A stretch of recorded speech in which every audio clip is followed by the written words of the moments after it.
Tomorrow night's game could be an exciting offensive display. The Chargers and Chiefs rank 1 and 2 in yards per play. Their quarterbacks are phenomenal. Phillip Rivers, Patrick Mahomes boast among the best QBRs, and both teams have piled up the points. Kansas City is rolling in this series, though, having won 9 straight meetings against the Chargers. Every time we say that, though, we get some kind of epic defensive battle. It's almost guaranteed just to make us look bad, but you never know.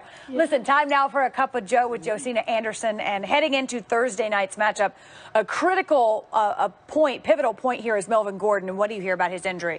Well, I talked to a Chargers source last night, and as we know, Melvin Gordon missed the last 2 games with the right sprained knee, and he was limited on Tuesday, but a Chargers source told me that he actually was able to do full speed change of direction in that practice.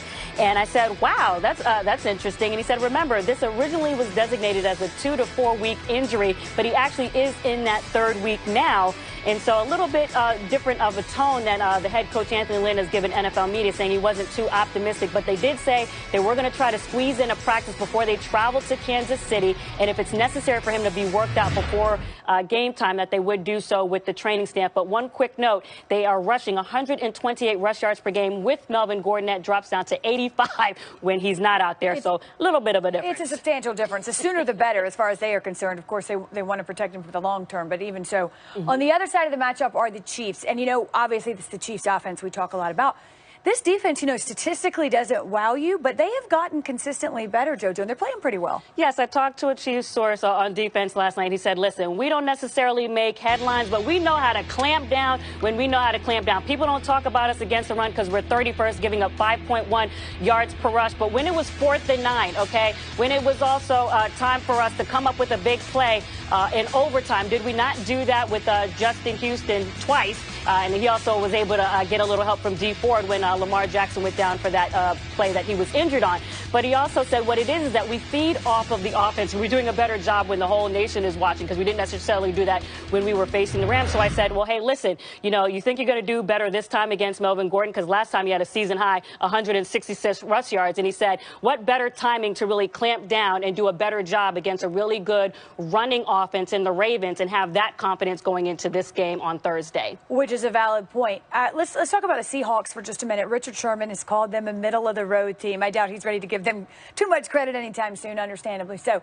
But they are 8-5 and playing a lot better at this point, I think, in the year than people expected. What's clicking? So I talked to Bobby Wagner last night, and I said, first of all, Bobby, I have to give you some credit, because I did not think this team would be above 500 at this point in the year. Remember, Wendy, when we had that segment, that mountain climber segment, and I think I had them below the mountain. So I had to give it up to Bobby Wagner last night. And he said, first of all, the reason why this version of the Seahawks post-LOB is rallying is because of leadership. People thought we didn't have the voices when Richard Sherman left, when Michael Bennett left, when Cam Chancellor. But I have stepped up in that role. I told guys in the training camp, don't try to be like them. The reason why they were special is because they made their own voices. He also said Frank Clark has been crucial in stepping up. He is leading the defense right now with 11 sacks, 37 QB pressures, so you have to give it to Frank Clark. And the other thing that was really interesting, because we got to have some tea in the Cup of Joe segment, got to have some tea. So I said, what did you think about Richard Sherman's comment, calling you all a middle-of-the-road team?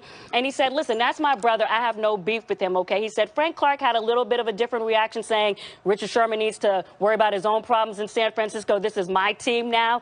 But lastly, they wanted to credit Ken Norton Jr., the defensive coordinator, who's a great connection between the old Seahawks when they went to the Super Bowl, won it and lost it, and now saying he is a guy that sets a championship mentality, and you can't discount the environment that Pete Carroll sets in terms of not taking everything so serious and knowing when to have that tone as well. He does it in his own unique way. I will also say Mark Schwartz said a piece yesterday I thought was great. Instead of the Legion of Boom, the Legion of Whom. Okay, but you know what? We're going to know their names pretty soon. Oh, yeah, we know their names. We know their names. We know your names, guys. Also, this just in from Adam Schefter, though, we should tell you that Seahawks linebacker Michael Kendricks broke his tibia Monday night, and that, of course, means he is out for the season. JoJo, thank you. Appreciate you. 12 down, 20 to go. I think we'll call that progress as we make our way through all 32 teams on this Wednesday afternoon edition of NFL Live. Both the Patriots and Steelers suffered tough losses last week. We'll ask the question, which team bounces back when these two AFC rivals square off? It is always a big game when these two teams get together in December. This week is no exception. It's the Patriots and the Steelers, both of whom, by the way, are coming off some critical losses. Mike Reese is in New England, Jeremy Fowler with the Steelers. Mike, we'll start with you. And the biggest question, of course, is simply how the team is responding to something we don't normally see out of New England. Oh, Wendy, there's no doubt about it. That is the big question of the week, how the Patriots respond to the devastating loss to the Dolphins. This is a foundational principle of Bill Belichick's program with the Patriots, that no matter how thrilling the win or how tough the loss, they find a way to turn the page. I've been with them every step along the way here. Let me tell you how it's unfolded. 24 hours after that game ended, they addressed it. Bill Belichick said, it starts with me. We have to play better situational football. I walked into the locker room late Monday afternoon, and players were already saying, we're on to Pittsburgh. They had Tuesday off, and here they are back on Wednesday with their first practice of the week. What are they working on? Run defense. Defensive play caller Brian Flores said, we have to get off blocks better. We have to tackle better. Obviously, that's at the top of my priority list. The Patriots don't know if they're going to see James Conner in this game, but Flores said, if we don't show that we can stop the run, it doesn't matter. This offensive line, too, he said, of the Steelers is as good as any the Patriots have seen this season. Mike, thank you. We'll switch gears now and go to Pittsburgh. And Jeremy, how important is a win against New England for the Steelers to stay where they want to be in this push for the playoffs? Well, Wendy, the Steelers want to see who they really are. And I spoke with several players. They reminded me promptly that they won 6 straight games earlier this year, and that they're hoping to use that as a rallying point to run the table the final 3 games. Center Marquise Pouncey said, we know we can do it. We know we have the capable guys. We just have to clean up several areas. And guard David DeCastro said, it's just been a wild, weird year, but we have a 3-game season to find out who we really are. And Ben Roethlisberger sounds game for that. Check this out. I don't think confidence, there's a loss in it. I think it's an understanding of what we need to do, facing adversity in the face, and just kind of getting ready for, maybe one of the biggest challenges we've had all year. I mean, it's always a big game. It's they're the best for a reason, and everyone wants to go after them, and so they're fun, they're physical, they're very big challenges for us. I don't think hasn't been a big challenge for them, but for us it has been. Now, Wendy, this is a team that's trying to find its edge defensively. During this 3-game slide, they've given up 5 drives of at least 60 yards in the fourth quarters alone. And I spoke with safety Sean Davis, and he was hoping that Wednesday, Thursday, Friday are their 3 most intense practices of the year. He said, we have to be harsh on ourselves, push each other. This is the National Football League, and this is the New England Patriots. Jeremy, he's right. I will also ask you this. You heard Mike say the Patriots are unsure if they'll see James Conner. What's the running back status? Well, there's still not a whole lot of clarity on this situation, but from what I'm gathering, that the Steelers will bring him along slowly. If he has a chance to play this week, he'll likely practice later in the week. The team is out there as we speak, and so Conner would be eased into action if he has a chance, but this is hardly a slam dunk because there's a lot of buzz that he's dealing with a high ankle sprain right now, which typically takes at least a few weeks to get back. So they're hoping if they can make a little bit of a run without him, maybe get him back for this last few games and the playoffs. But certainly he is not better than questionable right now for this game as it stands. But they need a lift. Only 2.1 yards per carry last week against Oakland. Ben Roethlisberger sounds ready to pass the ball. He said that sometimes a screen pass is just like a run option. So the ball will be in his hands a lot. Jeremy, thank you. And it is tough. Those high ankle sprains, Coach, as you know, can linger. So obviously they'll just have to wait and see with James Conner.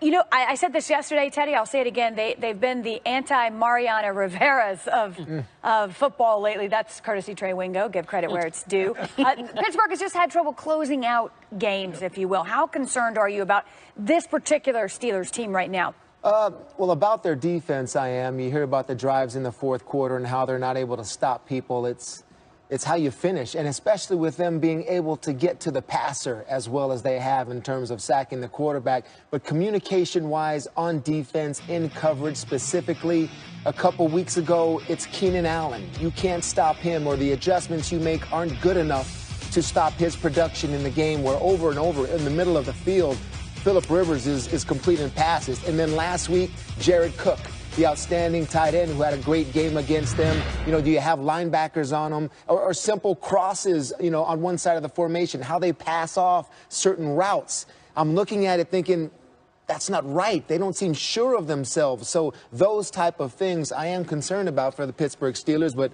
I mean, this is a two-way street, though. A two-way street in terms of concern for the Pittsburgh Steelers and also concern for the New England Patriots. Yep. Because what you said, Wendy, about both of them coming off critical losses, I haven't seen the New England Patriots lose situationally like that. I don't remember last time when. And so, they just don't do it twice, though, Teddy. That's the thing. I mean, we haven't seen them do it. We haven't seen them do it 2 weeks in a row in a long time. And I've been in that locker room where Bill Belichick has come in, put on the lights, put on the play, and just looked to the team and said, you know what, guys? I blanked that up. That's on me. And that made us move forward quickly, because rarely does he take accountability for a coaching mistake that he makes on the football field, because he rarely makes them. But that was a big one he made. And then so to take accountability for that is going to help that team move on. But that run defense also, they were schemed, coach, and they had problems. Yes. And everybody made a big deal about, you know, Tom not getting rid of the ball right before half, 3 points, you know, and obviously the last play. But the run defense is what concerned me, because Miami was up and down the field now. I mean, they didn't just do it that one play. I mean, that's a lot of points. And New England has just played really well the week before. So, you know, a couple big questions. And, you know, with the Steelers, I agree with you. It's the defense. Early on in the season, you saw those explosive plays and concepts like, what are you doing coverage-wise? Well, those are starting to crop back up over the last few weeks, I think, with the Steelers. Any concern about the Steelers' offense, especially without James Conner again? A little bit. They're -8 in the turnover ratio. That's never going to help you. They've thrown 14 interceptions, which is, you know, say tied with Mitch Trubisky, you know, with the Chicago Bears, which is a young quarterback. So, you know, I think ball security is going to be critical in this game. You know, not turning it over. But that would be the concern I'd have offensively. And then, you know, defense, I've got questions. I mean, a perfect scenario in terms of Steelers' running game is Le'Veon Bell than James Conner, because then there's the depth, and then one of them go down and the other. Well, that's this was the concern I had when Lev said, nope, I'm out. So now it's Conner. But if Conner goes down, now there's a significant drop-off in terms of the skill of the running back and the production. Well, I think that's what we didn't talk about as much, right? We said, you know, James Conner's performing, he's producing, they don't miss Le'Veon Bell so much. All that was true until you get to the fact that bench, right? That depth chart, when you lose one, that's where it's tough. Well, that's exactly what I was going to say, because things can change in a blink of an eye. Joe. And it's not that you want to take anything away from James Conner, right? And he was certainly doing good and has done good and has proven himself, even most importantly. However, there's always a however, right? Things can change in a blink of an eye, and this is why you needed Le'Veon Bell. This is why you've done the things that you've done with Le'Veon Bell, because this is a game of injuries, right? And you certainly could use him now. And I just think sometimes you can get caught up in the sweep, and there's certain things and drama, what have you, going on. But Le'Veon is still Le'Veon. When it matters most. When it matters most. When it matters most. Listen, how do you like this? That 13 times a team has faced Tom Brady and then Drew Brees in back-to-back games, and guess who gets to be lucky number 13? That would be the Pittsburgh Steelers. So it is not an easy road. How about this? You know Matt Patricia. You've heard of him. I know that guy. I know that guy. I remember his major in college. It was aeronautical engineering. There you go. Well, he was asked, I love this from Mike Rothstein, but not by me, whether or not the moon landing was real. His response, so the Bills. Oh, you could have answered that one, Maddie. You could have answered that one. Surely you can take that one. And, Michael, I love the disclaimer. Not by me. That's my favorite part of the whole thing. 15 down, 17 to go, almost to the halfway mark as we make our way through all 32 teams this afternoon. When NFL Live returns, we are joined by Darius Leonard, the South Carolina, if I can, rookie sensation, leads the Colts defense to new highs. Helping to anyway. He'll be with us next. All of it.